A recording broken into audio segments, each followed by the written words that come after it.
Hello everyone. I bought this electronic load from Aliexpress for 30 euros. This is Atorch DL24, and with this tester you can test batteries, the capacity, or load. You can test, for example, power banks, and see if the stated, for example, wattage or amperage is what the device claims to be.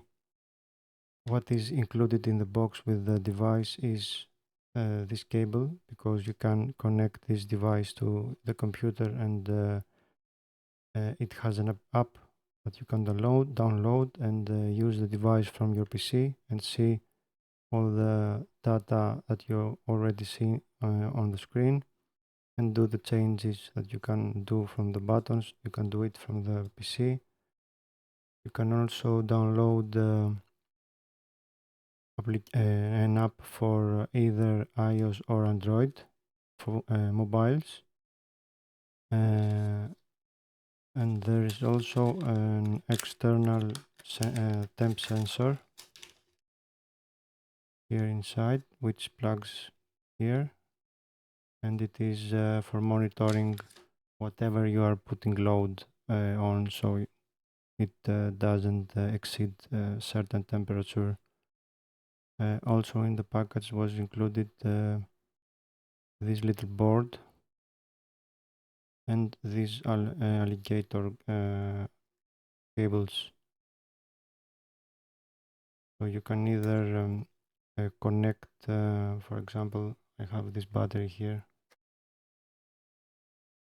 that doesn't have any leads.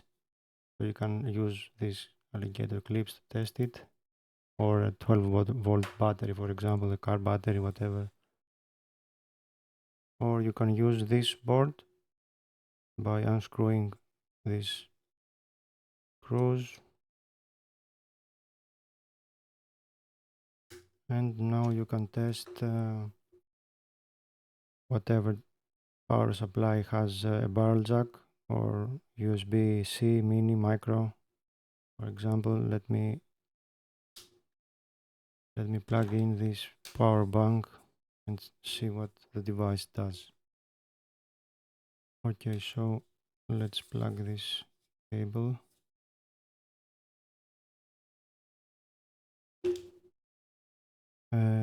And before I forget, I wanted to mention that this port is for the cable to connect to your computer, and this also comes with a small power supply, a 12-volt 1 amp one, and it plugs here. But you can also, which I didn't see in the AliExpress listing mentioned, you can also power this up from a USB-C power supply. And you can do it with up to 12-volt 1 amp if your power supply is a quick charge, or you can even do it with 5 volts and 2 amps if you have an older one. So let's connect the power bank. This is how you would test the power bank. And it is on and fully charged. And one thing that this device, even though I like it, but it lacks a way to test devices that have PD controllers inside. So this power bank, for example, can give up to 12 volts output if your mobile phone can be quickly charged and can communicate with the chip and ask for that voltage. But this device cannot do that, although there is a way around it if you can find a trigger board on AliExpress, one of those that you can use some jumpers that You can ask whatever voltage you like. Anyway, let me turn this on again. It turned off. So as you can see, we have 5 volts output. This power bank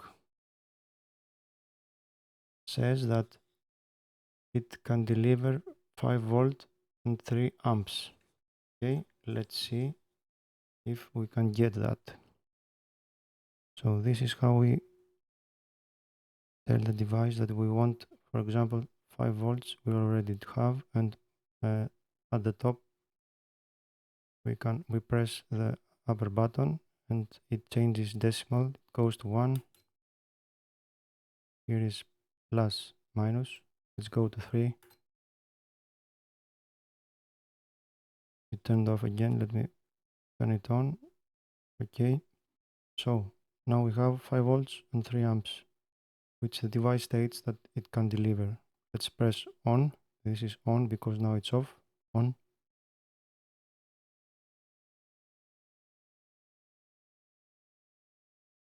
And what we can see right now is that although we got the 3 amps, the voltage dropped to 4.5 volts from 5.1, I think.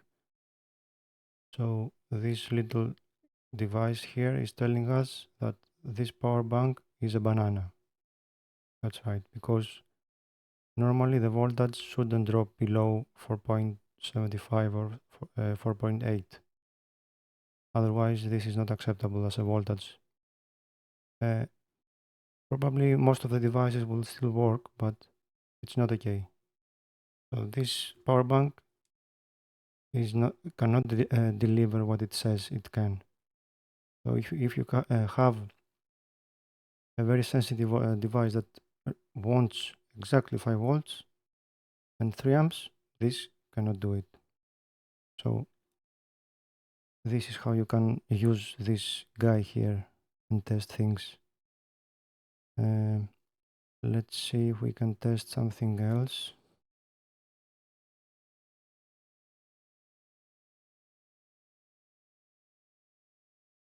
I have here a genuine Xiaomi charger. This is my phone's charger, and it says that it can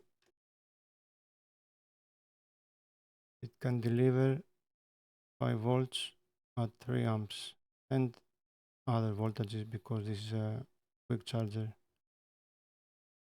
But since our device is not able to communicate, we can use the 5 volts.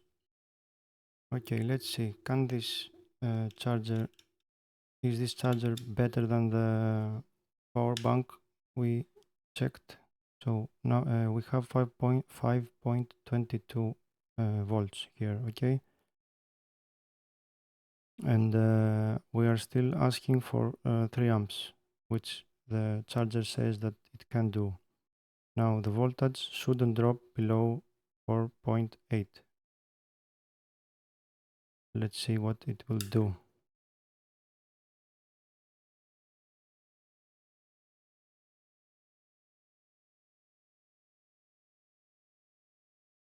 So even though this is better than the power supply, than the power bank, the drop on this is still a lot.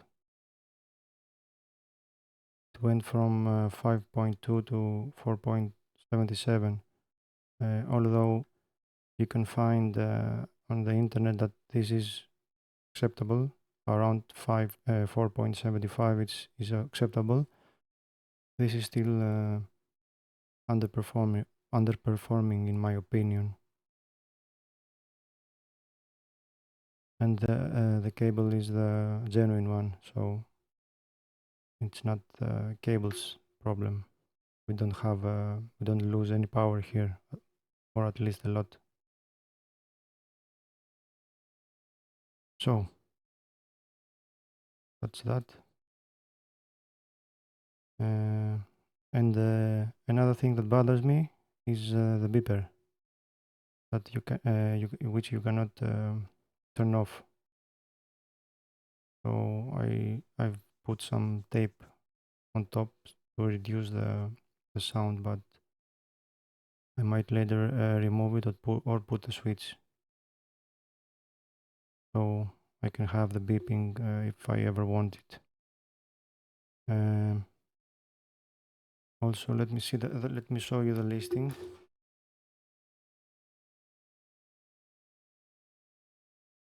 So here is the listing. I paid 30 euros.